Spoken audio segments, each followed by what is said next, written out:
This is where we belong. Welcome to the Grinnell Newburgh School Foundation We Belong Here podcast. This is episode number 5. I'm your host, Dan Walker, and today I have our special guest with us, Lisa Beams, Grinnell Newburgh Interim Superintendent. A lot of times they probably hate that word, don't you? Interim? Actually, I enjoy the word interim, so. Well, welcome, Lisa, to our podcast this week. Just to give our listeners a little bit of background, so that interim name came with the title. Last year we had an interim superintendent. This year you came in as 2024-25 school year, and you've already made the commitment. You're going to stay with us for 2 years to help kind of sort and balance things out of what, I don't want to say what you inherited or what you're going to help out Grinnell schools with. Is probably a better word. But in the past, you know, we have people on this podcast to talk about kind of the mission statement of We Belong Here. And there was a nice little video that they put together last year about they had teachers, students, people from the community, all coming together basically saying why we like Grinnell School District and why we want to live in Grinnell. And it focused a lot around the amenities, the teachers, the leadership of what Grinnell has to offer. So today, as we go a little bit further, we've had teachers up on our last couple podcasts, Kevin Hosbaum, then we had Holly Hunter that won the Milken Award. We've had the GNSF staff members of Liz Hanson and Chelsea Copeland up here. And today we're going to dive into maybe a couple more subjects as leadership. You are the leader of the Grinnell School District, and also talk about the tough word of facilities. So as we dive into this, I think I'm just going to say, I'm just going to say it, physical plant and equipment levy, which a lot of people are just saying the pebble. Right. And, you know, with that being said, we talk about pebble, but can you take a few minutes and just kind of fill in the blanks of how we got here today to even start talking about this levy and why we need it? So, yeah, we can do that. I think there are 3 drivers about how we got to where we are today with the consideration before the community for that PEPL vote. And they're around declining student enrollments, increasing costs of our facilities, and then just 50 years of change that we've encountered as a society, as a community, as an organization. So if we go back to the declining student enrollment, in 1975, which is used as the target year because our last building came online in 79, so it was in that time frame, we had 993 more students than we have today certified for the 2025 count. So that's a loss of close to 1,000 students. Schools in Iowa, public schools, are funded based on the number of resident students that you have. So if you were to normalize that, if you were to compare the money you would have had in that year compared to the money you would have today, in the general fund, that's $11 million less. Okay, and in the SAVE fund, which is where you build, general fund is where you operate. Okay. SAVE fund is one of 4 funds which you can use to build, do major remodels and major repairs. We would be down about $1.3, $1.4 million. Okay. So the general fund in Iowa, you're required to maintain 2 things. One is to have the cash to pay your bills, and the other is to have the spending authority to use that cash. All right. So last spring, we know that Grinnell Newburgh had a really tough time because they cut $1.2 million out of their general fund. That was driven by the forecasting that they would lose spending authority in fiscal year 27. So we're currently in fiscal year 25. You had 2 years to correct your spending authority. So you did a really hard right and cut $1.2 million. Usually you like to do a slower right, and you do that every time you get an opening. But that was the drivers behind that. So the loss of students has driven to where maintaining and having a sustainable, manageable spending authority is a challenge for the district. That challenge, in large part now, is driven by the increasing age of our school facilities. So our school's facilities, the oldest building is Davis, which we know is now going to be taken offline, but it's 107 years old. The youngest building that we have is the middle school, which is now 45 years old. And the other three range between, were built in the late 50s, early 60s. So they're approaching 64, 65 years old as well. But you've lost 1,000 students. And you're still in the same configuration that you were when you had those 1,000 students. And I just want to add one thing to that, Lisa. So we talked a little bit this before we even got online. Just so our listeners know, it's not the Grinnell school doing anything wrong that we lost kids. I just made some quick notes here, and this is for everyone that's listening, that these names are all going to become very familiar with. GTE, Donaldson's company, Farmhand, Miracle, and DeLong are 5 huge businesses that we had in Grinnell that probably accumulated, I could say there's probably roughly 1,000 people that would have worked at those 5 businesses.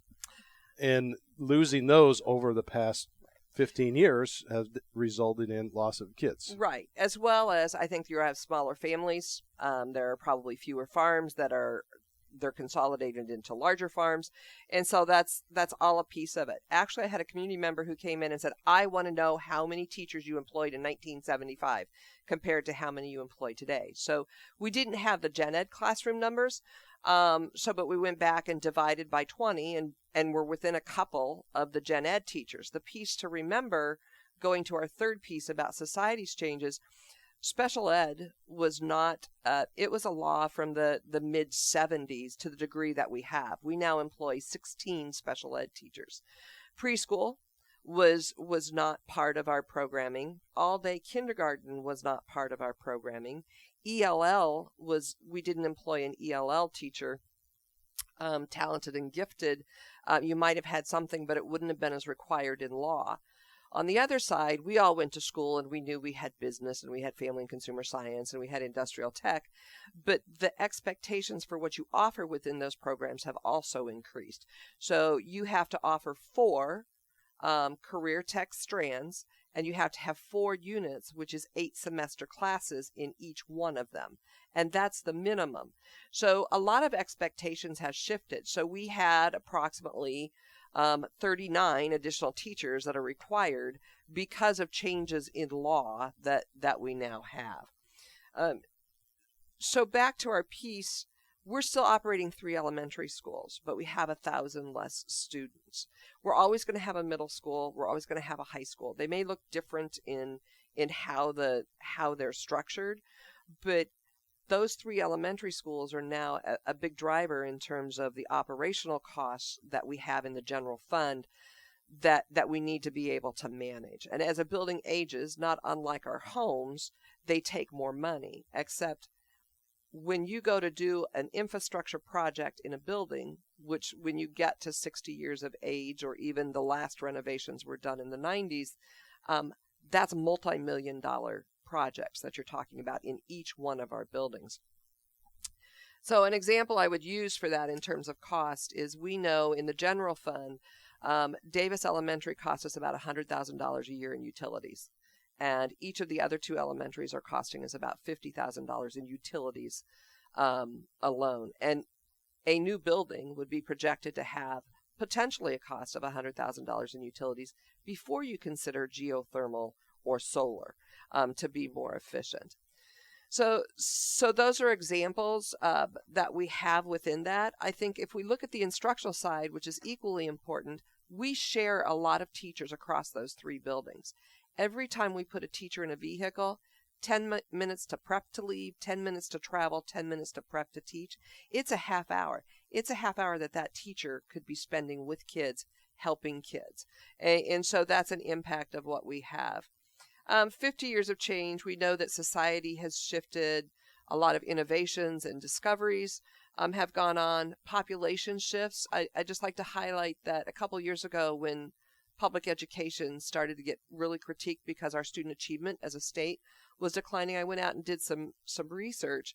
And at the time, Iowa was the 4th highest rate of shift in demographics of school-age population in terms of becoming more diverse. What had happened on the east and west coast and the north and the south had finally gotten to Iowa. They have had an opportunity to rebuild their educational systems to meet the needs of that diversity, and Iowa's still in the process of putting that together. And so I think that is a huge impact. Grinnell, like many other school districts in the state, have encountered a new diversity that our systems were not built to handle, and it takes some time. Other impacts I think I would like to highlight, besides those learning needs and expectations, is the accountability. Schools have increased in their accountability. You see that in the state reporting that we have to do, and the laws that we have. So I think that's a big societal shift, where schools used to be what I would say much more local control. They are now very much guided by many more laws and codes. With that, somewhere 10, 15 years ago, the reality as an administrator that being able to put what you believe is personally in the best interest of that kid first is challenged by what's the legal precedent that I'm setting and what's the risk and liability I'm placing the district in with that decision. Right. And so that makes some of the things that we do just seem unusual. From the outside in, they look crazy. Right. That's the word I was going to say. Crazy. So that's how we got to where we are today, related to the decline in enrollment, the aging facilities, and then just the shifts that have happened. So let's talk about looking at today. We know that one of the things that come up is, I want to say 8.5, 9 weeks ago, with some of the decline of Davis. But what are the challenges of that Davis Elementary? How has that impacted our work today? Or that really it's the full impact of what's going forward? Right. So Davis accelerated the needs of the district because we do have the ability to transition those kids into 2 elementary schools. It's not ideal, but it is workable. We've committed. We won't be doing split shifts, which have a history here. We've committed to doing a transition model that has all general ed instruction in a regular classroom size to that. That was a tough decision that the board had to make, because I will remember when Shad Edlin came in and he goes, I need to call somebody in to look at the exterior of Davis. Sure, go ahead and do that. Well, the lintels are failing and the mortar is failing. The mortar that's on that building is, we believe, a 100-year mortar. The building's 107. Okay, and yes, the district has taken care of it. It's tuck pointed it, but there's still mortar back. You only go in so far to do tuck pointing. And so that estimated cost was $1.787 million before they even got here. And then what the board also knew is if we invested the money in that in Davis, we were going to need to stay in that building for a period of time for another $2 to $4 million. Okay, so you're looking at $4 to $6 million worth of work in Davis, and it doesn't solve the challenges that you have in the general fund about maintaining your spending authority in a more manageable fashion. So it wasn't part of the solution in the general fund, as well as all of our buildings have needs. Each one of the elementaries has $2 to $4 million within it, as well as the middle school and high school can range between 15 to 35 or 40 million if you were to go in and do everything at the same time. Right. So spending that money on Davis, not solving the general fund issue, which is critical, which is our core purpose, to teach kids to ensure they're learning and prepared for tomorrow. The board made the tough decision to close the building and voted not to do that. The other side of that decision was, I know the board knows this community celebrates and cherishes its old buildings, okay? And they have them renovated and restored. We see that all over town. We could not have done restoration on that building. Our finances, our funding for schools and the such is not at a level that we can do that level of restoration. We would have had to have gone in every 7 to 10 years and spent another $500,000 just to try to maintain the exterior. We couldn't afford to seal it in a manner that would do that, or to put the mortar at that level. So, in order to ensure that the community had the opportunity to see it redeveloped, we needed to leave the building and try to get it into the hands of a redeveloper, which is what's we're now in the process, working with the city and POW 80 to see if we can find somebody to redevelop the building. Which, as I understand, I'll just say there's a couple suggestions that were brought up. Well, how come you don't use restoration funds, the free grants, and all that stuff? And I did a little bit of research myself and I did not know this. If you're a school, you're a different type of entity opposed to the people that come in and purchase or absorb these buildings, that have those funds available to them. But it sounds crazy that a school district does not. Schools in Iowa are not in the business of restoration. They make sure by code and law that we can't do that. We generate money. We are a taxpayer, a tax-driven entity, and that's not our business. Our business is to educate kids, not to manage real estate in that manner. All right, so I think that's a key point. And that's just one of the grumbles that I've heard. And once I was told that, it's like, well, it makes sense now. And I even did a fact check on it, and it's right, 100%. Yeah. Okay, so we know that it created a need to have replaced. You guys, I thought the school board come up with a lot of work in a short amount of time with your help, and you had a little help from the outside too, of creating the plan of what could happen or what is going to happen when Davis School closes. But what are the priorities of, yes, we come up with a plan to make the school work, but really what is the main priority going forward? What do we want to accomplish? So to accomplish getting the general fund stable, we need to get to one elementary school, a new elementary school, reduce the costs, and protect the general fund. It's not that you still won't have to manage it. It's not that you still won't have to be very cognizant of it, but you will have gotten expenses out of it and have opened up the current money that we have in PEPL. So we currently have 67 cents of PEPL. We can get that other 67 cents is what we're asking the public to give us. The current 67 cents is still designated for building repairs and technology and transportation as it's needed for those. So that, by taking 3 old buildings offline, opens up those revenues to help manage the needs of the other 2 buildings that remain more quickly than trying to spread it out across all of the buildings.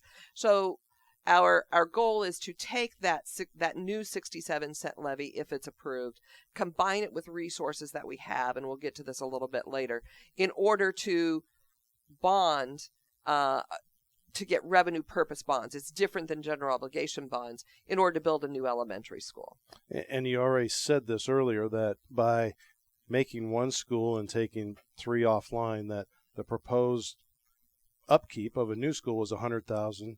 And my math's pretty low on the side, but that was 50 and 50. So we're saving $100,000 of annual maintenance.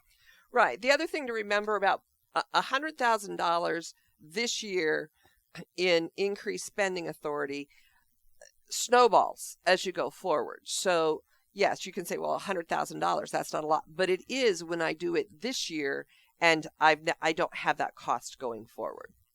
It's probably relevant of putting gas in your tank.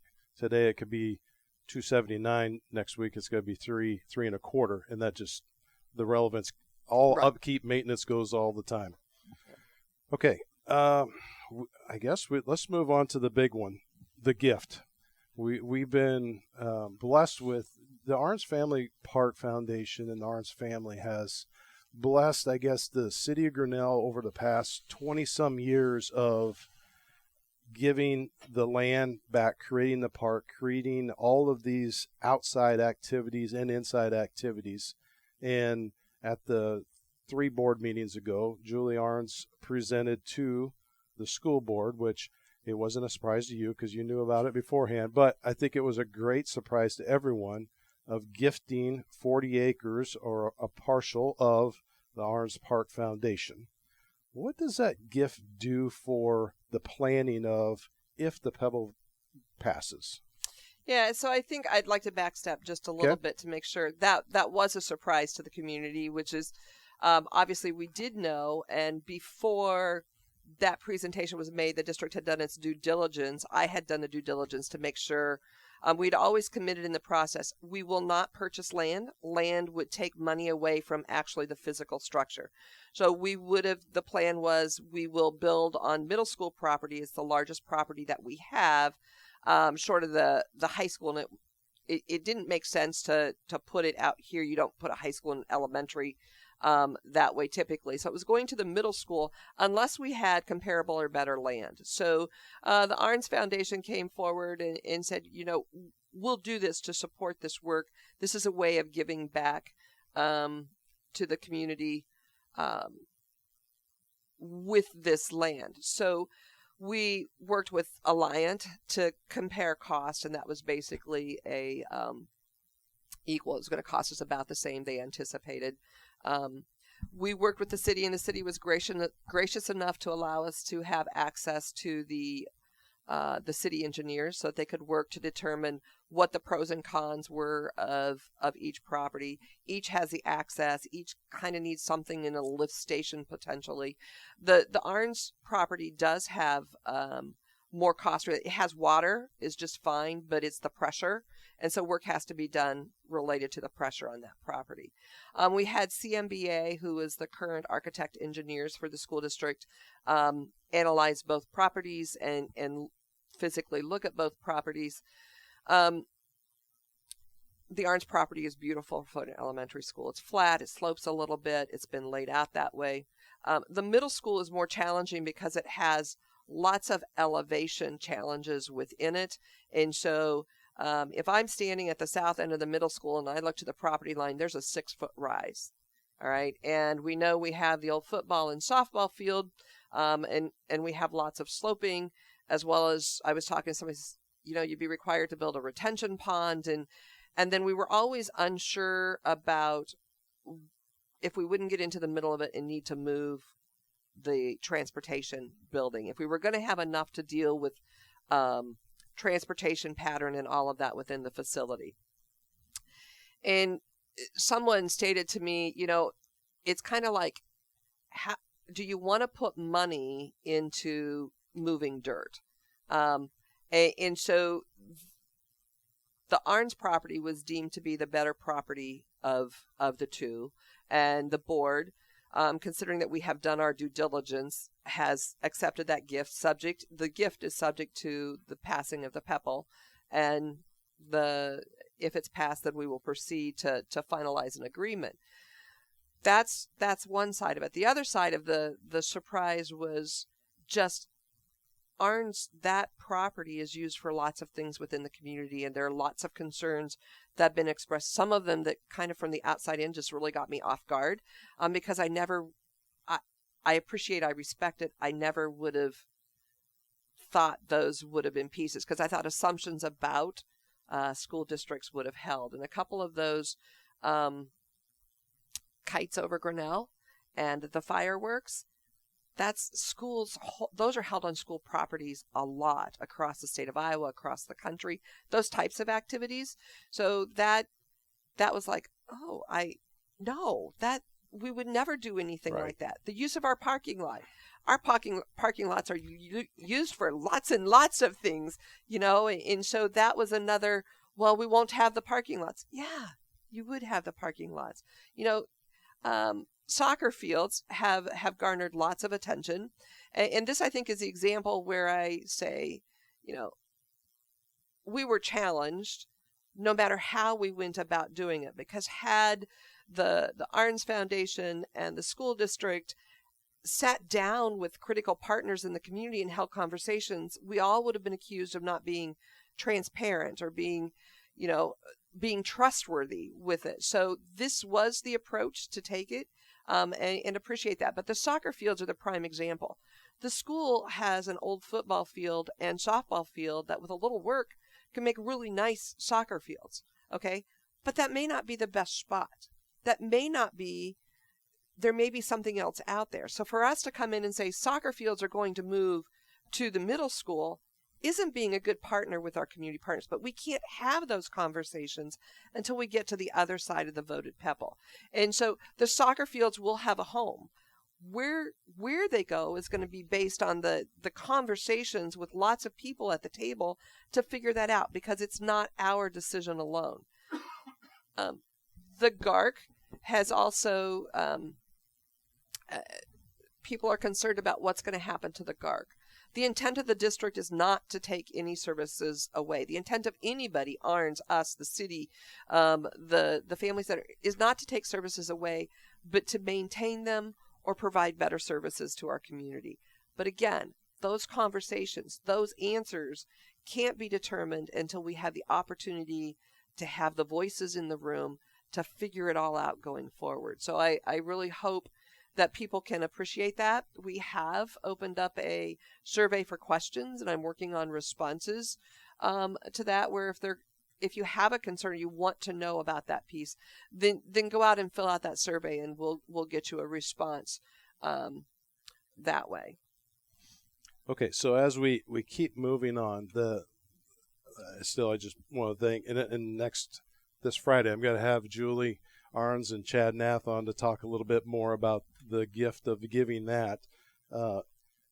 This set the stage to say, what type of elementary school could be built if the PEBAL's passed? What's it going to encompass? Are we hitting like K through 4? I've heard some people say, well, it could be K5 if funding was there. How is that all changing one direction, or could change? So the strategy, or not the strategy, the reality that a general obligation bond has failed 3 times in the district, and a levy has also failed. My goal is the path of greatest probability, and we are in a need for it. So there are 2 ways to build schools. One is through a general obligation bond, and the other is through putting resources together and purchasing revenue purpose bonds. So we worked with Piper Sandler to be able to identify just how much money could we leverage if we put together all of our resources. So if we took our sales tax receipts and we bonded against future receipts, if we took the reserve that we have of $6.8 million in PEPAL, added that to it, and then if we were able to add the 67-cent levy, we can generate $32 million. So the next step was to go out and say, okay, what's the range of square foot per child, a low, a middle, and a high, and what's the cost per square foot, low, middle, and high? And that $32 million represents on paper that we should be able to get a K4, maybe a K5. The challenge is, we all know, because of the way that public construction works, you never really know the final cost until you get to bid opening. Right. All right. So K4, and if possible, a 5, because we know that the community would really like to get those 5th graders back over to an elementary setting. So we haven't been driven by this is what we want as much as we want to build a good, solid school, and this is how much we have to put to it at this point in time. So we will kindergarten as far as we can go with that money, and then find ways to leverage getting it to where it needs to be, or where it's desired to be. Where it's desired. Okay, so you brought this up a couple times, past projects.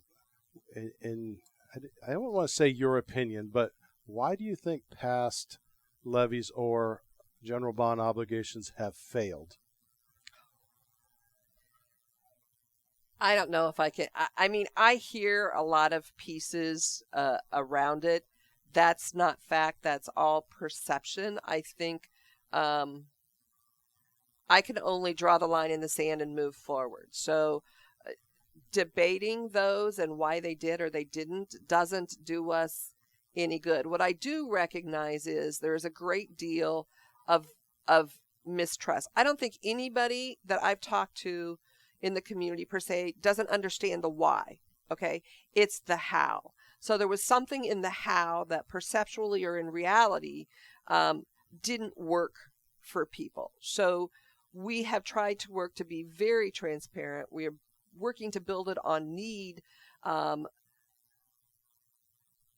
to do it, not from a point of we want this. But I can't. It's not fair for me to rear view mirror Right. what transpired. Well, of the 30 years that I've lived here, this is the first time I think that we're going to vote because of a need. I mean, the need has always been to build a new school and make things better for education and everything, but we have never been put in a place as a taxpayer to say we're now taking kids out of a school because it's not safe anymore and putting them into kind of a tighter place to make it work. And, you know, from the standpoint as myself as a taxpayer, it's kind of a reality check. Someone's not pre-planning everything to go this direction. You know, we actually have a need that's greater than the desire. And I appreciate that Davis accelerated it, but in my mind, with my educational experience and background, the need is being driven out of that general fund spending authority. If you don't get a path to have a sustainable, manageable spending authority, and you go negative, an example of if you go negative in the spending authority, you have to develop a plan and it's submitted to what we call the SBRC. If you don't execute that plan, then the SBRC, the state will come in and be more directive in what they do until you get that plan worked out. And an example that I've used in the presentations, the one that most recently has been the most dramatic would have been Davenport over the course of the last 3 to 5 years. Okay. They were losing spending authority. They needed to get spending authority in check. It wasn't happening to the degree. And the state went in and was very, very directive in what happened in that district. And they have worked its way out. You have to protect your spending authority. And so that's one piece. I think people in conversations, you want to see Grinnell grow. You want to see Grinnell do those things. And whether we totally appreciate it or not, schools are part of why people choose to live in communities. And I think that's a big part of conversation that's being had in the public. I'm glad you brought that up. Okay, I have 2 more here, and this is the one that you probably end a lot of your meetings with is people asking the question, how are we going to pay for it? My taxes are going to go sky high. I can't afford this. What is going to be the impact on the taxpayers of Grinnell School District? Because it's just not the city of Grinnell, it's everyone that's in our tax-paying school district that's affected. So the district has put together a plan whereby our available reserves will be 21% of the project. Our save receipts, which have no impact on your tax, you pay the tax as 1 cent for everything you purchase except for some very large items. That's 60% of the project. And so you're not going to be impacted that way. Interest income is estimated to be 5% of the project. It's about $1.5 million. So the increase in the voted PEPL, if it's approved, will be 14% of the total project. And what that looks like is if I have a home that has an assessed value of $100,000, that's before you do the rollback and all that, it's going to cost you $28.53 a year. If you had done a general obligation bond, it would have cost you $112 for 22 years. This process is going to cost you $28.53 for 10 years. Okay, and then you play that out for the commercial, and you go from a $1 million commercial, $2,253 if I'm doing the general obligation bond approach, to about $560 a year if I'm doing this process, because I'm only working with that voted PEPL and for 67 cents, and we also are working to use an income tax surtax to help spread it out there. So we have those calculators as print tables if you want to pick them up in the district office, or they're available through the website online. We also have electronic calculators that you put in your assessed value, and it details This is your rollback. So this is what you're actually going to be taxed on, your taxable assessment. And then it goes down to run the calculation to show you how much you're going to raise specifically. So that's also available off the district website as well. Which I know that I was helping a couple just look that up because, as the question rises and it's like, oh, they think first off is my house is worth X. Well, we're not talking about what your house is worth. It's what it's, right. your evaluation. And then we dive a little bit deeper and I just asked a question. I said, well, how old are you? Oh, I'm 71 years old. It's like, well, do you know that since you own your home, you're eligible for a senior citizen discount that you're not even getting? I encourage you to go down to the county and apply for that. That some of the senior citizens discount are 2 or 3 times more than what this actual Pebble is actually going to increase. So if they did their due diligence and they were worried about how much taxes they were paying, they could have went and taken care of and saved more money. Yeah. So and I think commercial and real estate are tied to the appraised value. They're not a direct relationship, and you have to go into Beacon Schneider, and it's not what you think you're going to sell your house for. It is that, but there is a relationship. Ag is not. Ag is done by a formula, a productivity formula that's bushels per acre and a whole bunch of other factors. And that's done, the formula I think is devised by the state, and it has to be ran, and then it's equalized across the state. So you really do have to go in if you own ag land. It's not what you're going to sell it for. You're going to sell it for a lot more than it is appraised for. So the county average for ag land is $1,741 per acre. Okay, so under a general obligation bond, that would have cost you $3.38 an acre. But under this voted PEPL and us putting all of our revenues together, it's going to cost you about 86 cents per acre. So if you calculate 1,000 out, you're going from $33.77 roughly for 1,000 acres under the general obligation bond. But under the voted PEPL, the structure that we're trying to use to get to acquire these 14% of the funds, it comes out to a total of about $861 for 1,000 acres. So really encourage people, go in and use Beacon Schneider. In the ag, get down to what it is per acre, drop it into the calculator, and see what it's going to cost. That calculator will account for your rollback that we sometimes forget, that none of our land is property land is fully assessed. There's a rollback to everything as well. Which we'd all probably be shocked if we actually had to pay that dollar price. Yeah, we would. Okay, so as we move forward, you talked about other schools such as the middle school or high school. Looking at our future, is there other things that are related to this subject on facility-wise that we just need to be aware of or look at? So I think first we've established priorities. One, we're going to deal with Davis and the repurposing of Davis. We would like to have the combined elementary school as a top priority. And then the community in its future is going to need to sit down and really have discussions about the middle school and the high school and how those look in the future. Each of those buildings, as I said, does have needs within it.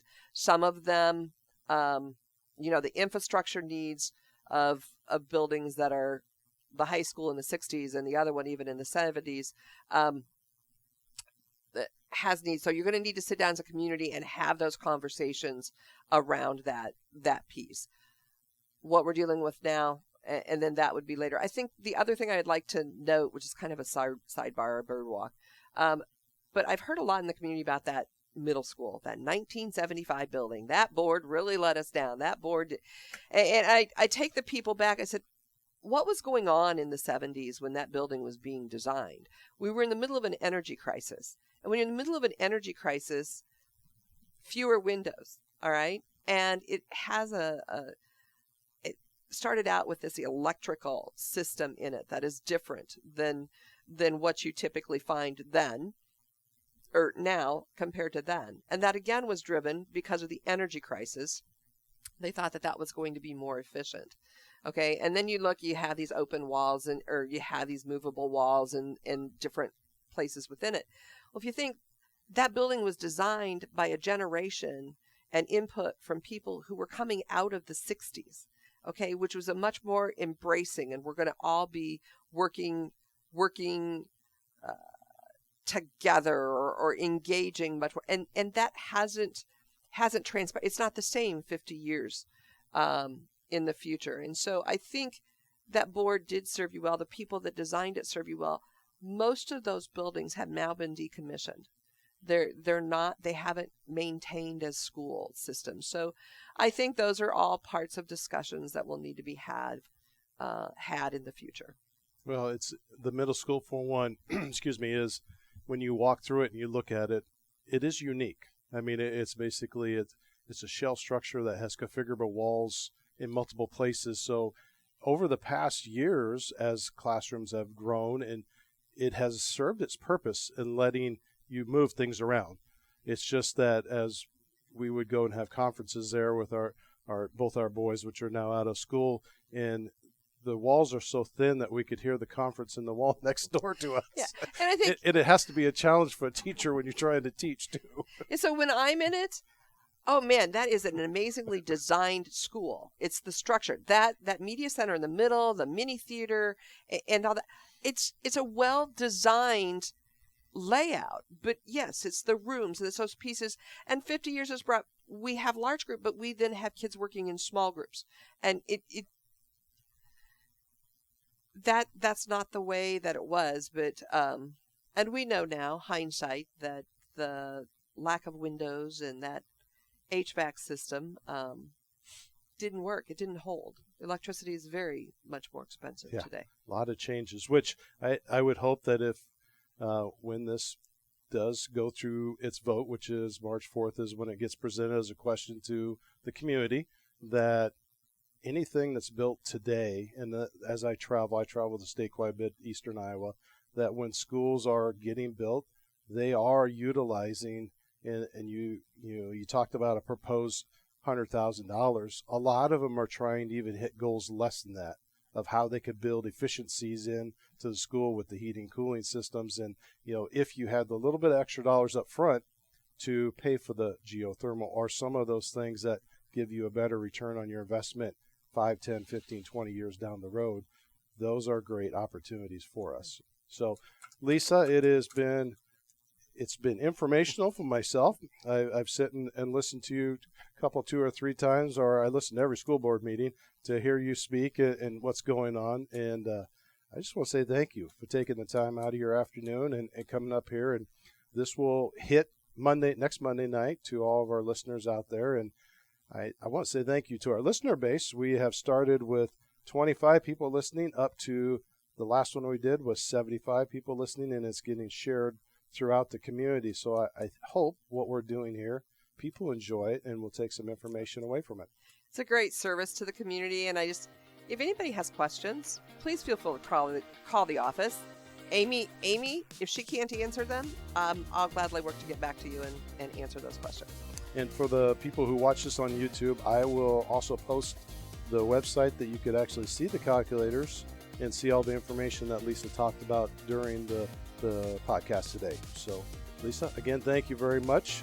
And as we close out today, I'm your host, Dan Walker. Thank you for joining us on the We Belong Here podcast. Have a great afternoon.